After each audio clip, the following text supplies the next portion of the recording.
साथीहरु उहाँलाई चाहिँ चिन्नुहुन्छ होला नि उहाँ चाहिँ हाम्रो लेफ्ट आर्म स्पिनर ललित राजवंशी हुनुहुन्छ म चाहिँ आज उहाँको बारेमा खासै धेरै कुरा गर्दिन उहाँले जे अचिभमेन्ट गर्नुभयो उहाँले आफ्नो खेलबाट प्रुभ गरिसक्नु भइसक्यो र मेन उहाँको विशेषता के हो भने उहाँको माइन्डसेट हो के माइन्डसेट कस्तो के भन्दाखेरि पनि उहाँ बलिङ गर्दाखेरि कहिले पनि डराउनुहुन्न for example right handed batsman अहिलेको क्रिकेट चाहिँ के भइरहेको छ भने राइट ह्यान्डेड ब्याट्सम्यानलाई लेफ्ट आर्मरले बलिङ गर्ने अनि लेफ्ट ह्यान्डेड ब्याट्सम्यानलाई राइट आर्मरले बलिङ गर्ने तर उहाँले जस्तो भए पनि जस्तो ब्याट्सम्यान भए पनि राइट ह्यान्डेड ब्याट्सम्यान अथवा लेफ्ट ह्यान्डेड ब्याट्सम्यान होस् उहाँ चाहिँ बलिङ गर्न डराउनुहुन्न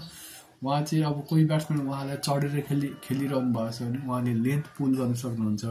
हैन उहाँसँग आर्म बल छ हैन स्लो बल छ हैन स्किडर छ सबै छ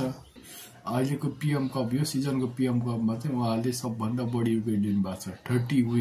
30 wicket is not a joke है 30 विकेट त्यही पनि 2.4 को इकोनोमीमा